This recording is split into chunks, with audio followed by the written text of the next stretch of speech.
पण इतक्या मोठ्या ऑफर्स आणि इतकं सगळं ल्युक्रेटिव्ह दिसत असताना मात्र तुम्ही विचारधारेच्या मागे उभे राहिलात आणि आजही खरं तर असं म्हणायला आता हरकत नाही की अनेकांना अनेक गोष्टी मिळाल्या आहेत केशव उपाध्ये. आणि जसं तुम्ही AI ह्या तंत्रज्ञानाचा वापर करत आजही पक्षाची भूमिका ठामपणे मांडताय. मला असं वाटतं की त्याच AIचा वापर करून अनेक लोक काही मीम्सही बनवतात आणि ते तुमच्यावर बनवले जातात. म्हणजे तुम्ही पाहिलं असेल तर सतरंजी उचलण्याचा तुमचा एक मीम प्रचंड महाराष्ट्रभरामध्ये मला वाटतं गाजला की अजून किती सतरंजा उचलणार केशव उपाध्ये.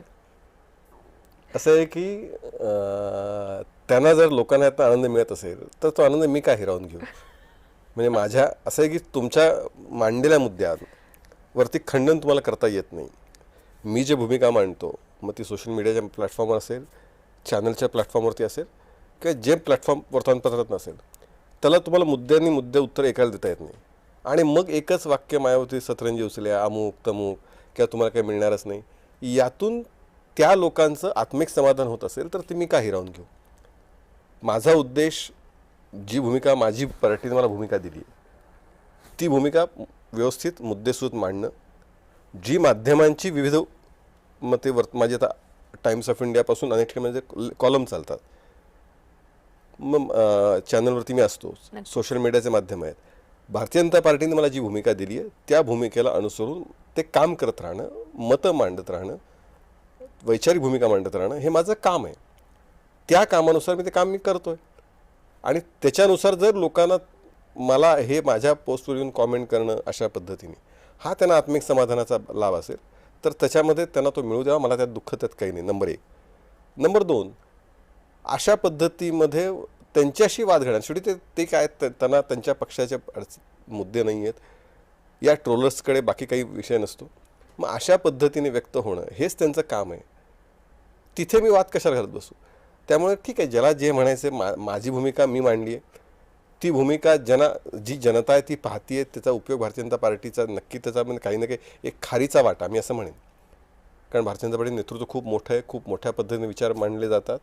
आपण आपला एक खारीचा वाटा त्यामध्ये द्यायचा असतो, तो द्यायचा प्रयत्न करतो, तो लोकांपर्यंत पोहोचवायचा प्रयत्न करतो, त्याचा उपयोग होत असतो आणि ते काम मी करतो आहे. त्यामुळे अशा पद्धतीने ट्रोल होत राहणं काही अडचण नाही. कधी वाटलं तर मला खरंच असं त्यांना आनंद द्यायचा असेल तर आता मीच हातात सतरंजी घेऊन त्यांना घ्या बाबा तुमचा, तुम्हाला हवं आहे ना घ्या, असा एखादा फोटोचा मी करायचा विचार कधी काळी केला होता. त्यामुळे असं तर ठीक आहे, त्यांना आनंद मिळतोय ट्रोलर्सना, तो आनंद त्यांनी घ्यावा.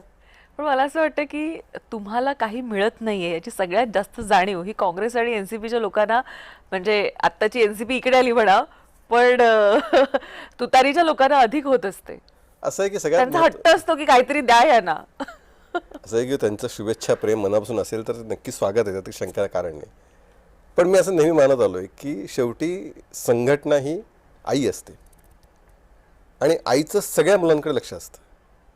कदाचित ती काही मुलांना लवकर देत असेल, काही मुलांकडे ठीक आहे देऊया आपण याच्यामध्ये, पण याचा अर्थ आईचं लक्षच नाही असं मानणाऱ्यातलं मी नाही. संघटना आहे, संघटनेला ज्यावेळी वाटेल योग्य ते संघटना नक्की विचार करेल. नाही, हे तुमचं मन तुम्ही मोठं करून सांगताय खरं. पण मला एक सांगा केशव उपाध्ये, ज्यावेळी तुमचा तो फोटो आलेला, अतिशय निरागस असा तो AI ने बनवलेला फोटो होता की अतिशय निरागसपणे तुम्ही सतरंजी उचलण्यामध्ये मग्न आहात. पण ज्यावेळी तुमच्याकडे तो फोटो आला असेलच तर त्यावेळी काय पहिली भावना होती केशव उपाध्ये माणूस म्हणून, काय भावना होती? असं आहे की हे बघा, त्यातलं सगळ्यात सांगायचं महत्त्वाचं म्हणजे या पद्धतीचं ट्रोलिंग गेले अनेक दिवस होत आहेत, अनेक महिने वर्ष ते ट्रोलिंग होत आहे. त्यामुळे ते ट्रोलिंग होत राहणं किंवा तो एकच फोटो होता, अजून एक फोटो मीन माधवराचा एक फोटो होता, तोही फोटो होता. त्यामुळे असे फोटो असे मीम तयार होत आहेत हे मला माहिती होतं किंवा होत आहेत.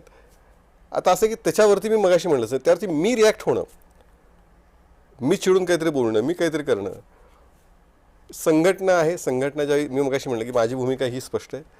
संघटना ही आई आहे, संघटनेच्या लक्ष देईल. आईचं लक्ष सगळ्या मुलाकडे असतं. कुठलाच मुलगा तिचा नावडता सावत्र असा आईचा मुलगा कुठलाच नसतो. त्यामुळे आईला ज्यावेळी वाटेल त्यावेळी आई लक्ष देईल.